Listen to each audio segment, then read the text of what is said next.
La Iglesia Pentecostal Asambleas de Dios en la ciudad de Trenton, New Jersey, te invita a visitar nuestras redes sociales. En Facebook nos encuentras como Iglesia Pentecostal AD-Trenton. Puedes seguirnos en Instagram, @iglesiapentecostal.ad-Trenton. Y si quieres mantenerte bien informado, entra en nuestro canal de YouTube, Iglesia Pentecostal AD Trenton, donde encontrarás una variedad de mensajes que edificarán tu vida. Ya sabes, síguenos en nuestras redes sociales, Iglesia Pentecostal Asambleas de Dios en la ciudad de Trenton, New Jersey. Muy pronto, nuestra página web. La Iglesia Pentecostal Asamblea de Dios en la ciudad de Trenton, New Jersey, desea invitarte a sus servicios de oración y clamor los días domingos de 5 a 7 de la mañana, los lunes de 7 a 9 de la noche, en el templo de la 65 North Clinton Avenue. Ven, asiste, te esperamos. Perseverar en la oración, velando en ella con acción de gracias. Colosenses 4:2. Servicio de oración e intercesión en la Iglesia Pentecostal Asamblea de Dios en la ciudad de Trenton, New Jersey. Te invitan los pastores José y Lidia Rodríguez. Dios les bendiga a todos mis hermanos en esta hora. Estamos aquí llevando la palabra del Señor, hablando de la escuela bíblica o escuela dominical. Este es su hermano reverendo Elías Merino, quien les habla y les bendice una vez más en el nombre de nuestro Señor y Salvador Jesucristo. Y estamos aquí para aprender un poco de la palabra, para abundar un poco en lo que Dios por años nos ha dejado establecido. Sabe que la Biblia es una carta abierta de amor de parte de Dios hacia el ser humano.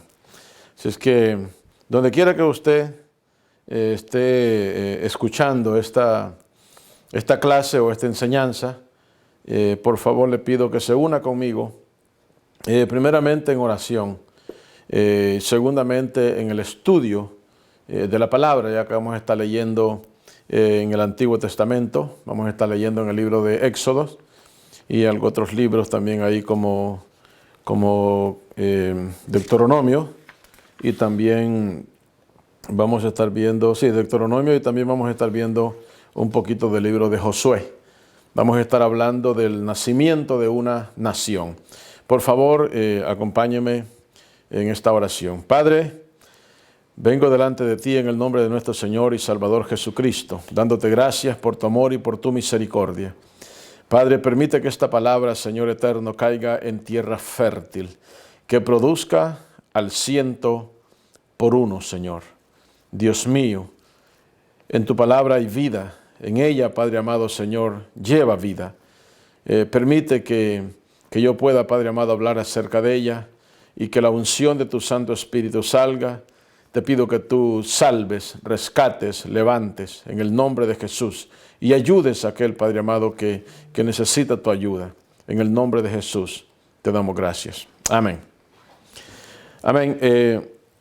Estamos en el tema de esta lección o de esta clase, el nacimiento de una nación. Si usted me está siguiendo en el expositor, en el libro de esta clase dominical,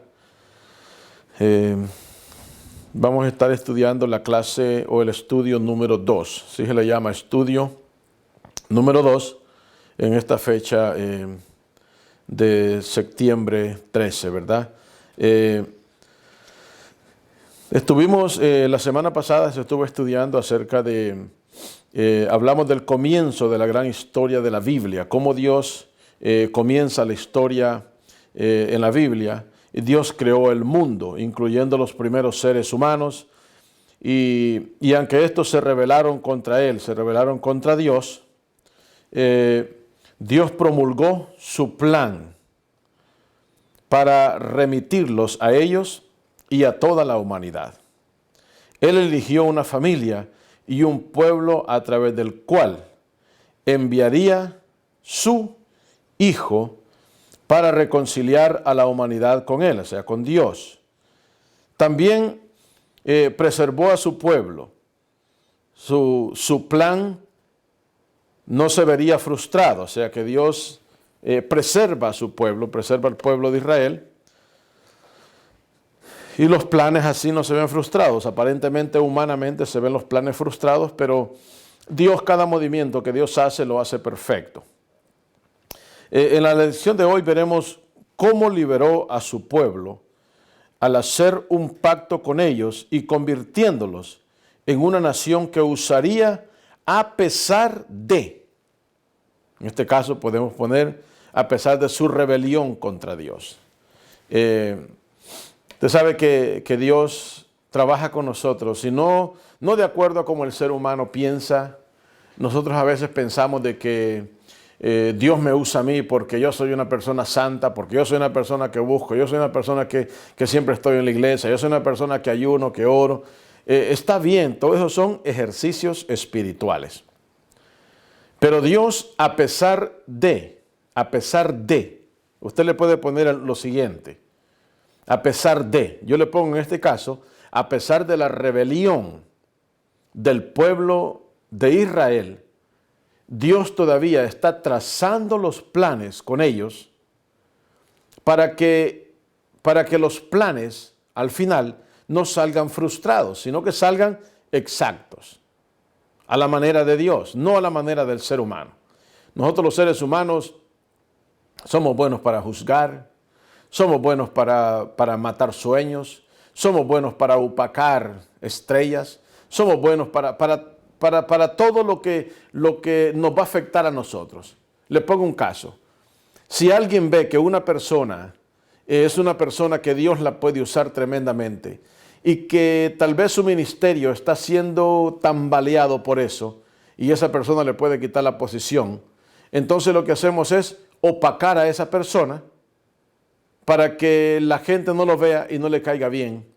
Y allí opacamos a alguien que Dios puede usar.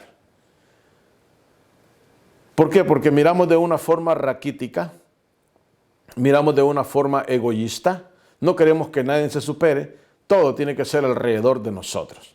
Lo que nosotros digamos, lo que nosotros hagamos es lo mejor, nadie puede superarme, nadie no puede ser mejor que mí, alrededor de mí tiene que girar todo.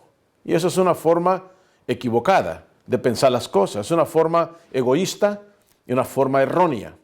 Entonces, por eso es que Dios, a pesar de, yo le puse a pesar, como el libro lo dice, a pesar de la rebelión o de la rebeldía de Israel, Dios saca sus planes hacia adelante y no los deja frustrados. Así es que ya sabe por dónde va esta clase, ¿verdad?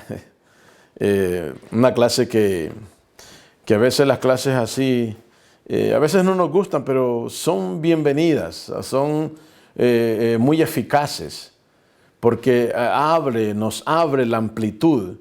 Yo le pongo un ejemplo. Nosotros estamos acostumbrados a ver gente adorando a Dios en un número pequeño. Estamos acostumbrados a ver 30, 40, 50, 100 adorando a Dios y ya creemos que ya tenemos el mundo ganado. Y esas personas, 30 personas, 50 personas, sí son personas que Cristo murió por ellas. Pero ¿qué pasa con las demás personas? ¿Qué pasa si en el mundo hay 7 billones de personas? Estamos hablando de un número bastante exagerado. Si Estados Unidos se dice que tiene 320 millones de habitantes, solo 300 millones de habitantes es un número, y si los que son salvos en Cristo Jesús de 300 millones, si en América hay 5 millones salvados, eso casi no significa nada comparado al número, que estamos hablando de 320 millones. Que hayan 5 millones comparado a 320, estamos hablando de que 315 millones van para el infierno, sin fe y sin esperanza, sin Cristo en sus corazones. O sea, eso nos debe de nosotros de que nuestras orejas se levanten, el radar nuestro comience a girar para todos lados y comience a ver que hay una necesidad, verdaderamente hay una necesidad de que las almas sean salvas.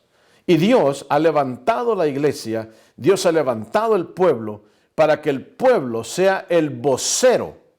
Nosotros seamos el vocero de Dios. O sea, que Dios hable a través de nosotros para salvar a las almas perdidas, tal y como Dios usó el plan con otras personas y nos ayudaron para que nosotros llegáramos a la iglesia. Pero a veces se nos olvida, eso se nos pasa por alto. Pero Dios, a pesar de que Israel fue rebelde de su rebelión, Dios no hace que los planes se frustren, porque Dios no trabaja por emociones. Esto es trabajar por emociones. Hoy estoy enojado, ahora no hago las cosas. Mañana estoy contento, ahora sí hago las cosas. Entonces, todo lo hacemos y lo relacionamos con la emoción. Y es lógico, porque según estudios, el ser humano es 80% emocional y 20% intelectual. ¿Qué me está diciendo eso? Que la emoción está más envuelta en nosotros que lo intelectual. O sea, lo intelectual es lo que aprendemos, los modales que sabemos, las cosas que aprendemos en la universidad, lo que hablamos, son cosas que aprendemos. Lo intelecto. Pero la emoción, pero el intelecto es 20%, y la emoción el 80% lo sobrepasa. Eso, en la emoción está la risa, está el gozo, está la alegría. Pero también en la emoción está la tristeza, está el lloro, está el clamor, está involucrado en todo eso. Las buenas noticias están en la emoción, las malas noticias están en la emoción. Cualquier cosa que se hace por emoción, escuchamos una canción y nos emociona, alegre, escuchamos una canción triste y nos pone tristes. Entonces, todo está envuelto en la emoción. Y a través de eso conjugamos las cosas con la emoción, y Dios no trabaja con emoción, porque la emoción trabaja depende al tiempo. Y Dios no trabaja depende al tiempo. Para Dios, todos los minutos en esta tierra, los segundos de esta tierra, son muy importantes, porque en ese segundo puede estar yéndose una alma para el infierno o se puede estar yendo para el cielo. Pero lo que le interesa a Dios, que ese segundo, en vez de que esa persona se vaya para el infierno, agarre camino para el cielo a través de una palabra que se le dé a la persona. Ok. Nacimiento de una nación. El nacimiento de una nación, podemos hablar de Israel. Podemos hablar cómo se origina la palabra hebrea. La palabra hebrea viene del latín hebreus. Hebreus. Y del hebreo, ivrit o hibrit. La palabra hebrea viene de ever, que significa cruce al otro lado, y también era el nombre de uno de los hijos de Sem en Génesis capítulo 10, versículo 21. Amén. Ese era el nombre de él. Ever, que significa cruce al otro lado, y también era el nombre de uno de los hijos de Sem, Eber, según Génesis capítulo 10, versículo 21.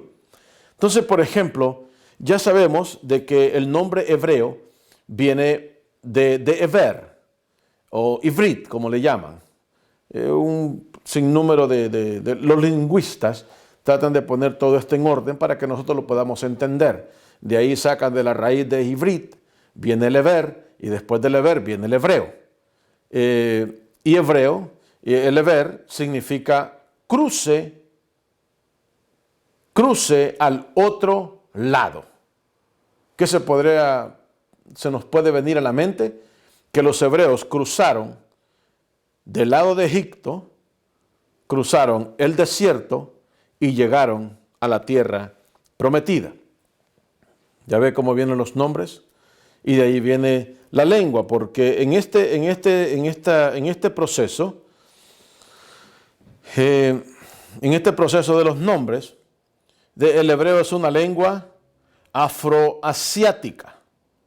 El hebreo es una lengua afroasiática, una rama lingüística que incluye el árabe, el fenicio, el egipcio y el bereber. Son lenguas que se connotan, y para ponerle en una sola palabra, usted lo pone como afroasiáticas. Son de afro, de África y asiáticas de Asia. O sea, es una lengua que viene conjugada en todo eso. Entonces, en estas partes se hablan esas clases de lengua que es el árabe, el fenicio, el egipcio y el bereber. Todas esas lenguas se hablan. Entonces, todo esto se viene armando en un solo plan que Dios viene armando todo esto. Así es que comienzan las lenguas. Por eso es que el nacimiento de una nación, cuando una nación nace, se ve primero qué lenguaje habla, qué clase de gobierno va a tener. En este caso, si vamos, me imagino que en las próximas clases se va a hablar acerca del gobierno que las naciones van a tener. Pero en este caso, en el caso de Israel, viene un gobierno teocrático, porque sabemos que Dios que está trayendo esta nación, este plan con esta nación, porque a través de esta nación Dios tenía el plan de traer a su Hijo la salvación. Que recuérdense que en Génesis capítulo 3, versículo 15, Dios saca plan B, porque el plan A en el jardín del Edén, que Dios había puesto al ser humano en el jardín del Edén, ese es el plan A de Dios. El plan A de Dios era que Él quería cohabitar con el humano, quería hablar con el humano, quería compartir con el humano. La Biblia dice que Él se paseaba en el jardín del Edén y cuando Él se paseaba, Él hablaba con Adán, con el primer hombre creado. O sea, había una relación y había un hombre perfecto. Había un hombre que estaba perfecto, que Dios lo había creado. Por eso dice que en su tiempo Dios lo hizo todo perfecto. ¿Por qué? Porque la creación que Dios había hecho era perfecta. El hombre que Dios había hecho era perfecto. Entonces, pero ya después viene lo que es la situación del pecado. Una vez que cae el hombre en pecado, pecado significa, cuando hablamos de pecado, estamos hablando de desobediencia, estamos hablando de infringir la ley de Dios. Entonces, cuando eso pasa, entonces Dios saca el plan B. El plan A de Dios era cohabitar con el ser humano. Cohabitar con el ser humano sin relación con el pecado, sin relación con la desobediencia. La desobediencia es eso. Pecado significa separación de Dios. El pecado separa al ser humano de Dios. Entonces, al ser humano desobedecer la orden que Dios le había dado, no comerás de ese árbol, del árbol del bien y del mal y del árbol de la vida, no comerás de ellos. Dios le dio la orden, pero el hombre desobedece y al desobedecer eso se le llama pecado. Y pecado significa separación de entre Dios y el ser humano. Hay una cima que lo divide. Hay un abismo que divide al ser humano de Dios. ¿Por qué? Porque ese abismo es el pecado. Y para cruzar ese abismo se necesita restablecer o poner un puente para pasar de un lado a otro. ¿Ve? Si usted se encuentra con un río, ese río está en una cima, ¿verdad? Para pasar ese río, pues hay que ponerle un puente por encima para conectar esta parte de esta tierra seca a la otra parte de la otra tierra seca mientras se pasa el agua que hay por debajo. Entonces, ese puente se necesitaba para volver a unir esa comunicación entre Dios y el hombre. Ese puente, Dios lo tiene en plan, porque en Génesis capítulo 3, versículo 15, Él da plan B, la salvación del ser humano. Él dice que iban a ser una simiente de una mujer. La simiente era Cristo. La mujer era la virgen que después fue profetizada en Isaías capítulo 7, Isaías capítulo 9 también. Fue profetizado que una virgen daría a luz un hijo. Y sería su nombre, de su nombre admirable, consejero, príncipe de paz. De ahí venía la salvación. Entonces todas estas cosas Dios las quiere enmendar y las quiere volver a unir. Esa cima que nos separaba de entre Dios y el hombre, de entre nosotros a Dios, había alguien que ponerse en puente para uno poder cruzar hacia Dios. O sea, y en este caso, cuando nace la simiente, que es Cristo, que era el plan que Dios tenía para volver a unificar nuevamente, la unificación entre Dios y el hombre. Pero había que pagar un precio, había que eso no era así nomás, eso había que hacer un plan, había que trazarlo bien, tenía que separar un pueblo para que a través de ese pueblo viniera la salvación del mundo y viniera el puente del mundo que conecta a Dios, o sea, el ser humano. Entonces, ahí comenzamos con el nacimiento de una nación. Ve cómo Dios comienza y Dios hace que esta nación nace. Usted dice, bueno, todas las naciones son creadas por Dios porque todos los humanos somos creados por Dios. Sí entiendo, claro, perfectamente estoy de acuerdo con usted. No hay ningún problema. Pero hay ciertas naciones que se han unido y cuando esas naciones nacen, no ponen un gobierno teocrático. El gobierno teocrático, cuando estamos hablando de gobierno teo significa Dios y crático significa cracia. O sea, cracia significa democracia. Entonces estamos hablando que es la democracia de Dios. Teo, Dios, cracia, es la parte que se usa no podemos ponerlo, en la letra, en lo político. Se pueden poner en muchas formas de esa situación, que es lo que le llamamos hoy en día la democracia. Pero esa democracia tiene que ser dirigida por alguien. Esa democracia tiene que ser dirigida por un líder. Entonces, ¿qué pasa? Si esa democracia está siendo dirigida por un líder, ¿qué está pasando? Que si el líder no guía bien esa democracia, esa política, entonces va a llevar al pueblo o va a llevar a la nación a una decadencia. Entonces, en este caso, Dios dice, yo voy a dirigir la nación de Israel. Por eso Dios después en aquel tiempo sacó los jueces.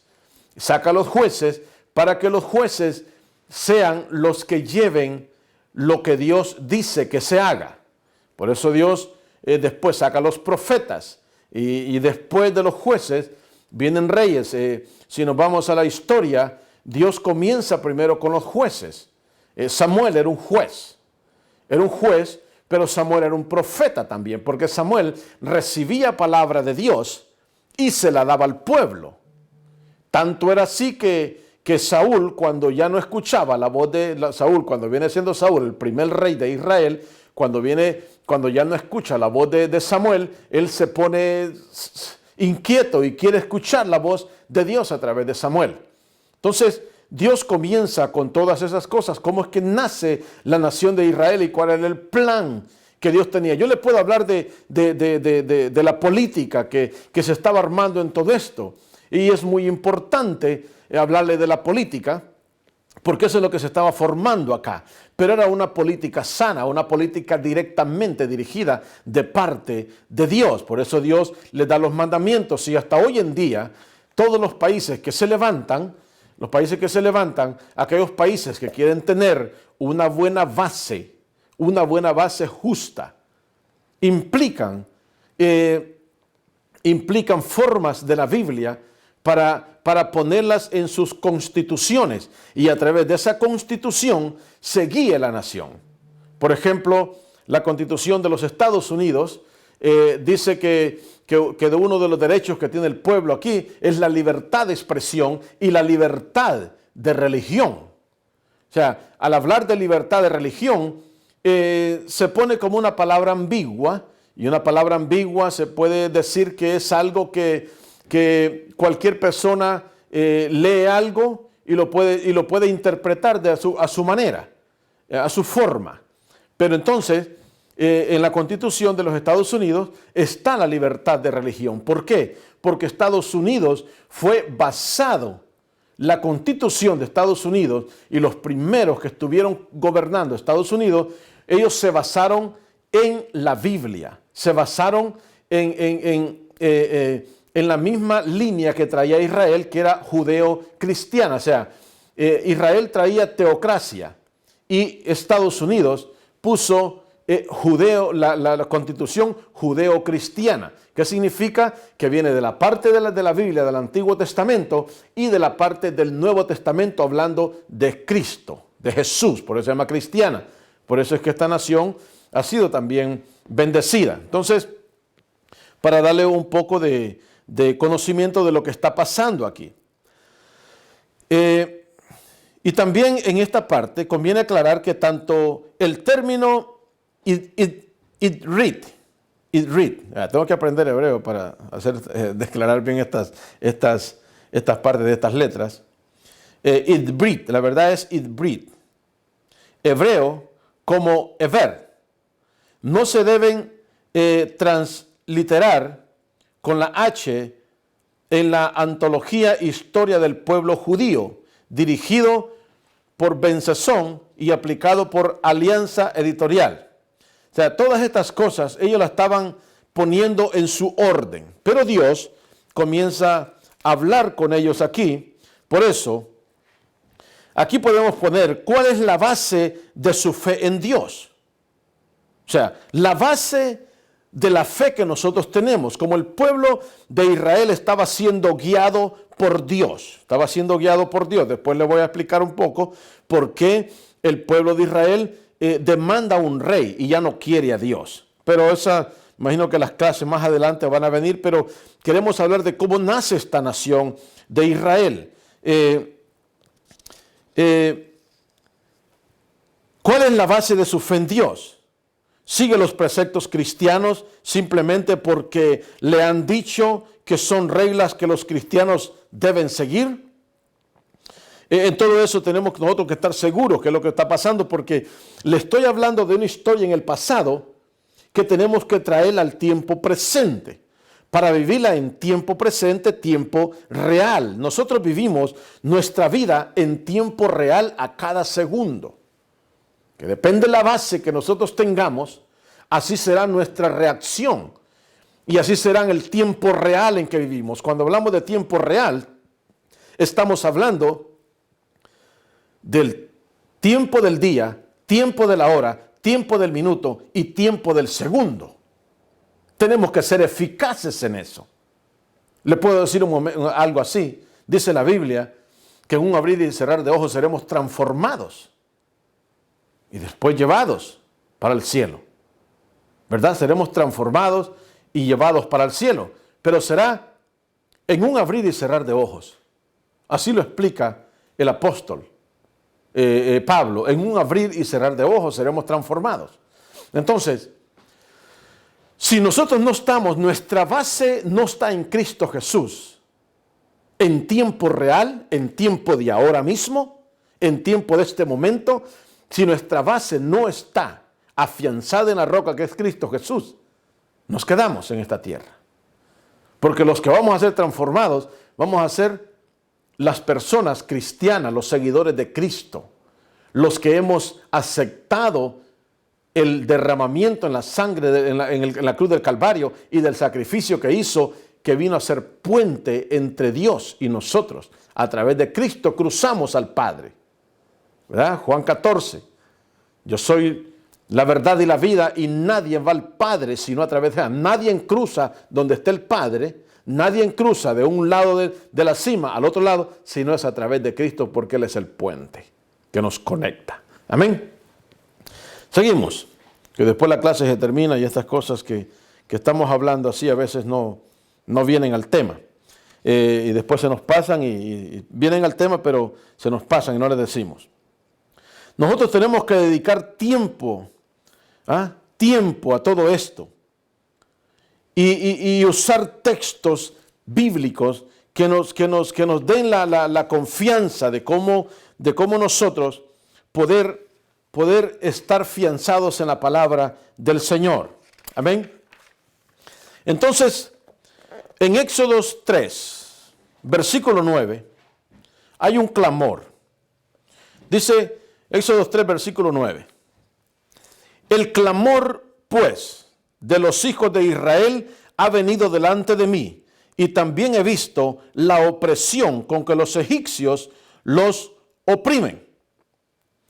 Ven por tanto ahora, ven, por tanto ahora, y te enviaré a Faraón para que saques de Egipto a mi pueblo, los hijos de Israel. Ahora,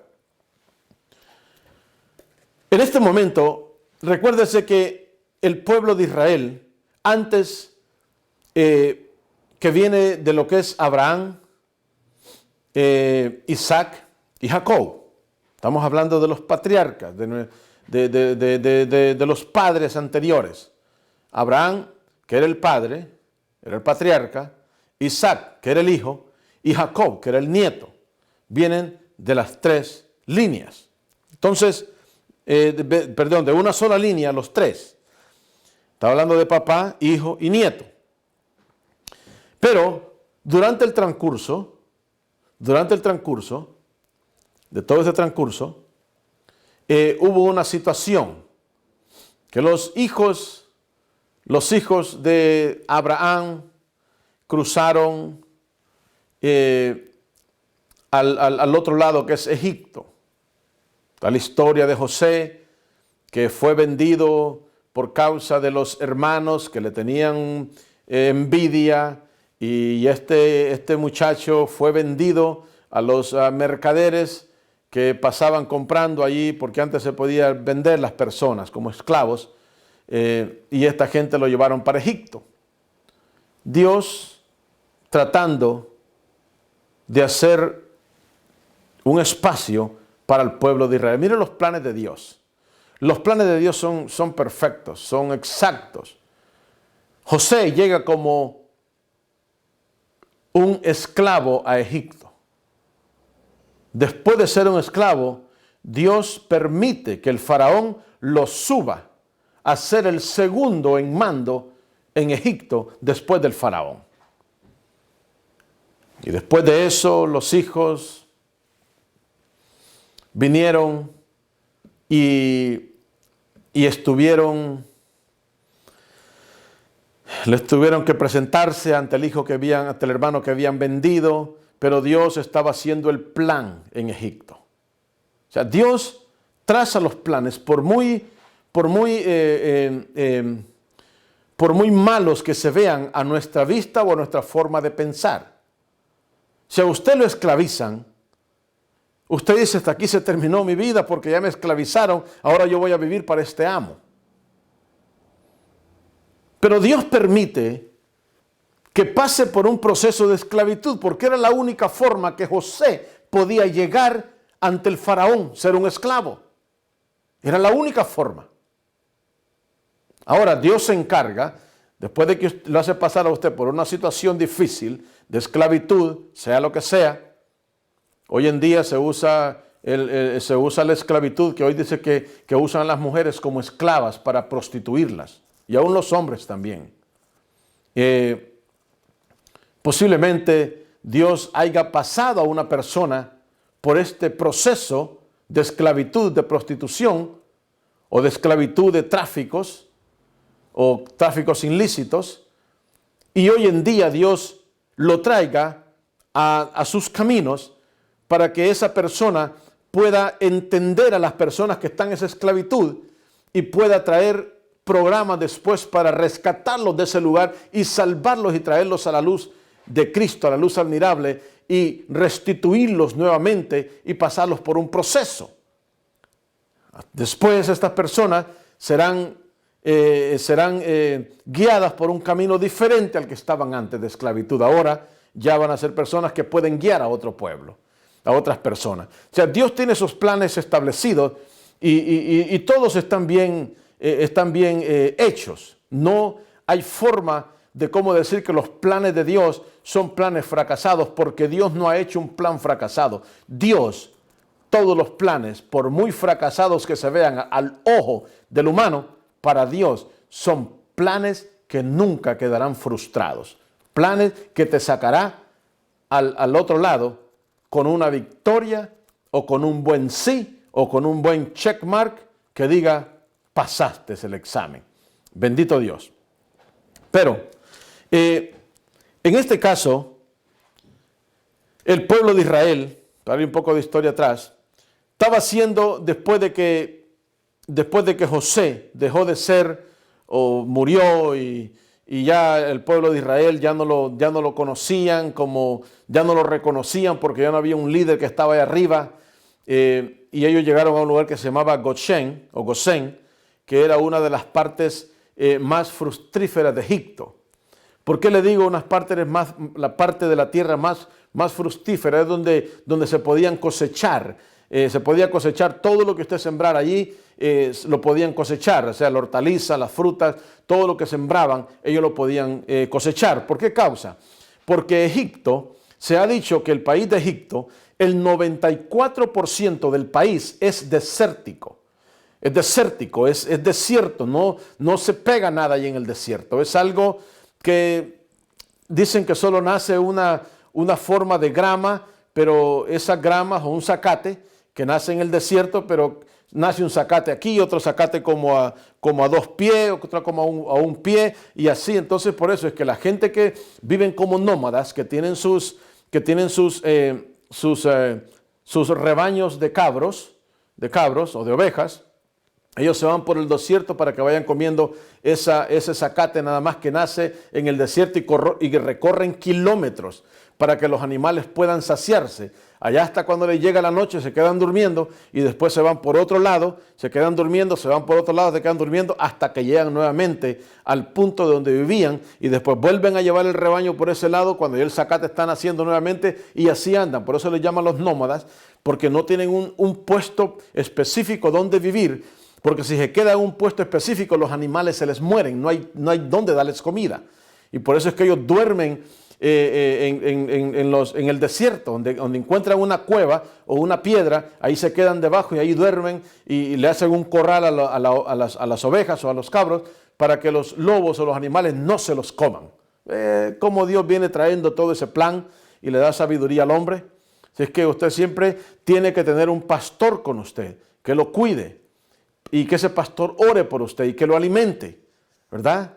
Que lo alimente ese pastor. Usted necesita un pastor con usted, donde un pastor le hable del evangelio cuadrangular, el evangelio completo, el evangelio que hable de los 4 puntos, que no omita nada, que así como hable del bautismo, que hable de la salvación, como habla de la Santa Cena, que hable de la redención, que hable de que Cristo es el único que salva, que sana, liberta y que viene pronto por su iglesia. Amén. Un pastor de que esté preocupado por usted, que cuando llegue la noche, así como las ovejas, llegaba la noche, le hacían un cerco de piedra y ahí se quedaban ellos velando por sus ovejas. Mientras las ovejas duermen, el pastor vela para que no el lobo o el enemigo no venga y se las coma.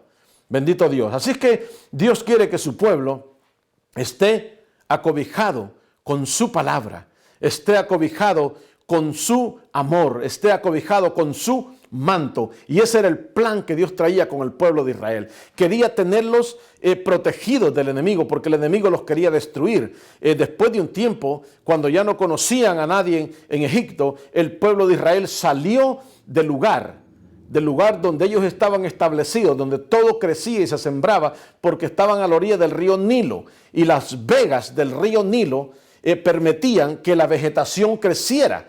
Y cuando la vegetación crece, hay esperanzas para sembrar y cosechar. Si ve que Dios, a pesar de que usted sea un extraño, Dios lo pone en lugares correctos. Dios lo pone en lugares específicos porque Dios siempre cuida a su pueblo. Dios siempre está pendiente de su pueblo, no los deja abandonados, los pone en los lugares mejores. Allí los pone. Puso a José en segundo mando después del faraón y puso al pueblo de Israel en el lugar donde es el 6% de la vegetación de Egipto. Allí en ese 6% estaba el pueblo de Israel, el pueblo que Dios había escogido. En ese 6%, allí estaban ellos dentro de ese 6%.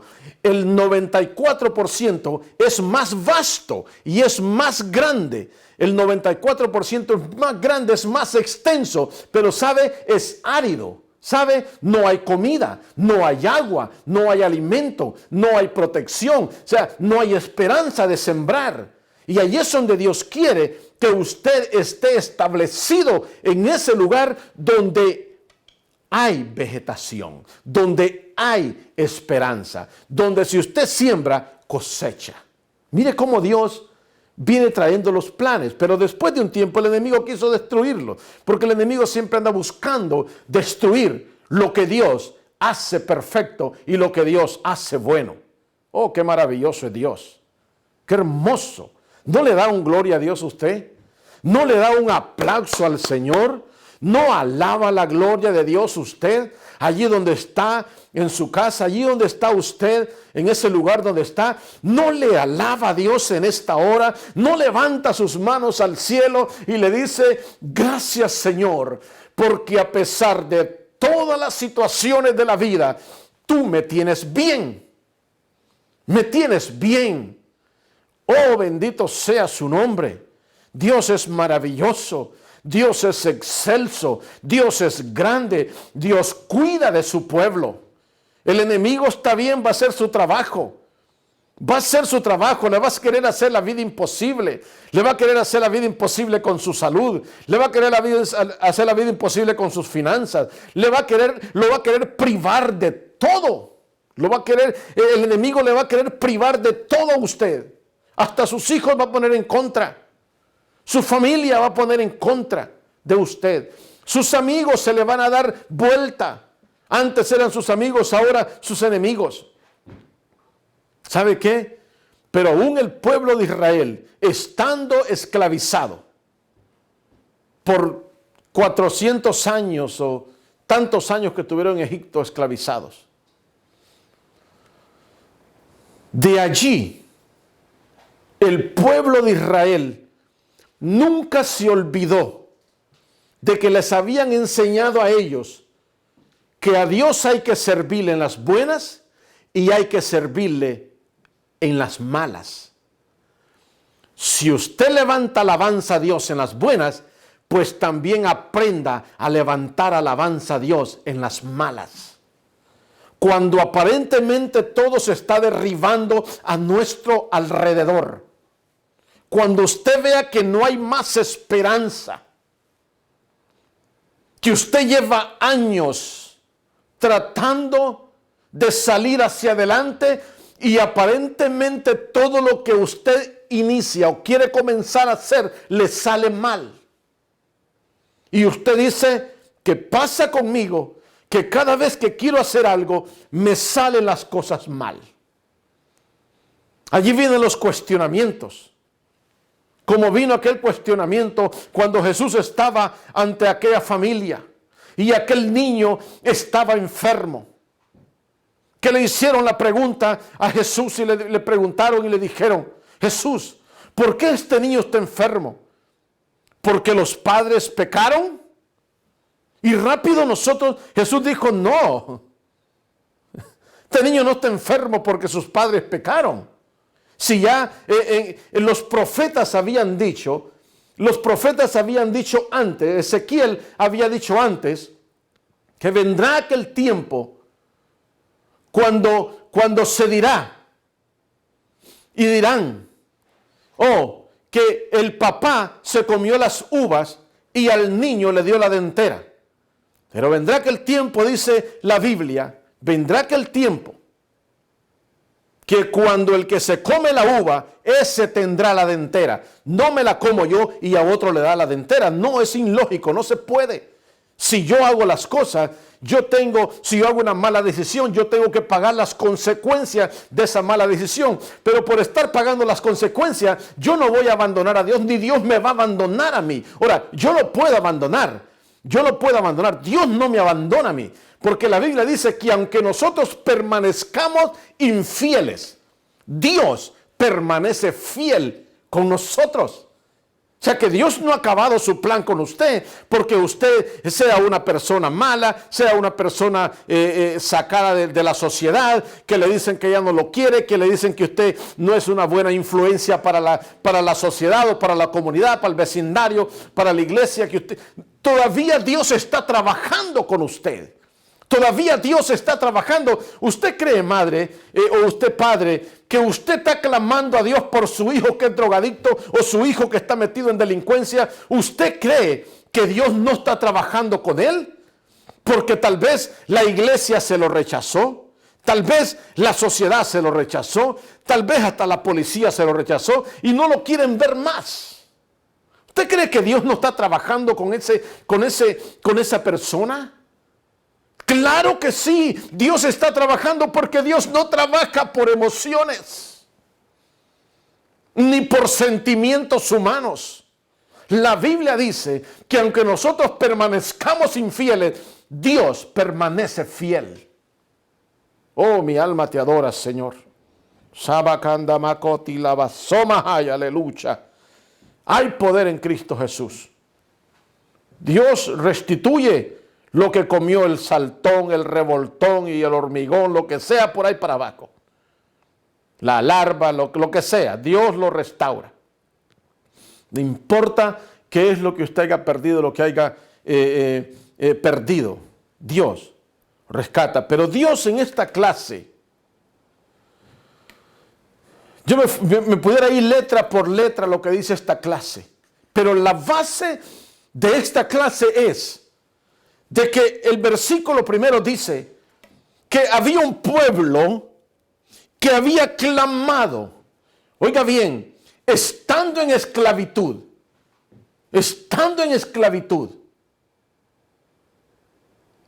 claman a Dios. Después de tantos años, claman a Dios. ¿Y qué pasa? Los oídos de Dios están atentos al clamor de su pueblo. Los oídos de Dios están atentos al clamor de su pueblo. Y Dios había sacado a Moisés, porque mire cómo Dios trae a Moisés. Dios permite que Moisés nazca de una familia hebrea, de Israel, pero que en ese entonces mandaron a matar todos los niños. Y para permitir que la mamá de Moisés, para permitir que a Moisés no lo maten, lo pone en un canasto, lo tira al río Nilo, y ese canasto fue dirigido por Dios hasta el palacio del faraón. Y la hija del faraón mira el canasto y mira aquel niño y lo recoge, y comienza aquel niño a crecer en medio del gobierno de Egipto, del rey. Pero ¿qué pasa? Pusieron a un hebreo o una hebrea a cuidarlo y usaron su misma mamá para hacerlo crecer. En los planes de Dios. Y hace que Moisés crezca como hijo de faraón, de crianza, como hijo, para Dios establecer su plan. Después permite que Moisés salga de su confort, de su comodidad, porque tenía todas las de la ley, todas para que él ser el próximo rey de Egipto. Las tenía todas. Pero Dios levanta a Moisés y hace que tenga un problema y hace que mate a un Egipto. Y eso permite que Moisés salga hacia el desierto y Dios comienza a pulirlo en el desierto. Dios comienza a enseñarle a vivir fuera de la comodidad. Y esa es la situación. A veces nosotros estamos viviendo tan cómodos, que necesitamos algo para que nos motive a nosotros. Necesitamos que nos sacudan para poder levantar nuestra vista y poder decir, hay almas que se están perdiendo allá afuera que necesitan de la palabra de Dios. Y yo que tengo y he sido dotado de la palabra del Señor, pues vamos a enseñar la palabra del Señor para que entre más predicadores hayan, más personas sean salvas y más podamos guiar gente a Jesucristo. Dios saca de comodidades, Dios saca de confort y nos lleva para el desierto, y allí el Señor nos pule. Allí, porque en el desierto se aprende a depender de Dios. En el desierto no se depende de las comodidades, se aprende a depender de Dios. Y allí es donde Dios nos lleva a nosotros a usarnos. Después de que nos pasa por el proceso, después de que nos pasa por el trapiche, después de que nos saque el jugo como el molino le saca el jugo a la caña y le saca el jugo a la uva. Así, el Señor nos procesa. Y después que estamos procesados, se nos revela. Y le dice a Moisés, en aquella zarza ardiendo, hay un pueblo que me está clamando allá. Hay un pueblo que me necesita. Y yo te he pasado a ti por el proceso. Y ya estás preparado para yo mandarte allá y decirle al faraón que haga dejar ir a mi pueblo. Como dice la famosa expresión, Faraón, let my people go. Faraón, deja ir a mi pueblo. Bendito Dios. ¿Sabes cuántos faraones hay hoy en día que tienen esclavizados el pueblo que Dios ha creado, pero que necesitan a Cristo como puente para poder llegar al Padre? Y usted es la persona que Dios está llamando, usted es la persona que Dios está preparando para que usted vaya y le diga al diablo, diablo, deja al pueblo de Dios ir, suéltalo ahora mismo en el nombre de Jesús. ¿Usted cree que la oración suya no tiene poder delante de Dios? La oración suya delante de Dios rompe cadenas. La oración suya delante de Dios abre puertas. La oración suya delante de Dios hace que las escamas de los ojos caigan como cayeron las escamas de Pablo cuando Ananías oró por él. Oh, bendito sea el Señor. Hay poder en Cristo para vencer y seguir adelante. Muchos versículos bíblicos aquí que le puedo hablar en Deuteronomio, en Josué. En Josué le dice, esfuérzate y sé valiente, porque tú repartirás a este pueblo por heredad la tierra, la cual juré a sus padres que le daría a ellos. Mire cómo lo que hace Dios. Después de que prepara el pueblo, lo saca, lo tiene en el desierto por 40 años, dando vueltas alrededor. Un tramo que ellos podían llegar de Egipto al lugar que iban, lo podían hacer en 3 días. En 3 días. Les duró 40 años en proceso para que pudieran entrar a la tierra prometida. Y aún cuando Josué entró, que iba a entregar la tierra y que peleó con los enemigos, aún después de todo eso, hubo un pueblo rebelde en el desierto que se rebeló en contra de Dios y le dijo a Moisés, nos trajiste aquí al desierto para morir, mejor nos hubieras dejado en Egipto, que allá aunque sea comíamos cebollas. Egipto es tipo del mundo. Toda aquella persona que ha puesto en el arado, dijo Cristo, no es digno de voltear a ver para atrás. No puede voltear a ver para atrás, porque el voltear a ver para atrás significa que el diablo lo está esperando y hay 7 demonios más que se van a querer meter en su cuerpo y su postrer estado vendrá a ser peor que el que está hoy en día. Mejor luche con esta situación que tiene, porque vendrán 7 situaciones más terribles sobre su vida si usted abandona el evangelio. ¿Por qué? Ellos querían ir para Egipto para ser esclavizados nuevamente. Significa que si usted le sirve a Cristo aquí, si usted se quiere salir de Cristo, dejar a Cristo, deslizarse como se dice, descarriarse como se dice, el diablo no va a tener misericordia de usted y el diablo lo va a esclavizar. Y ese es el problema, que hay tanta gente esclavizada porque no quieren ver la esperanza que es Cristo Jesús. Amén. Así que prepárate, porque Dios te usará para repartir la gracia del Señor, como usó a Josué para repartir la tierra. Así Dios te usará para repartir su gracia, su amor, su misericordia y la salvación a todo aquel que esté esperando por ti que tú le hables del evangelio. Seguimos con esta clase la próxima semana, así es que clases muy bonitas, muy importantes, pero le invitamos a que esté pendiente de estas clases que estamos llevando aquí en Escuela Dominical. por la gracia y la misericordia del Señor. Dios les bendiga.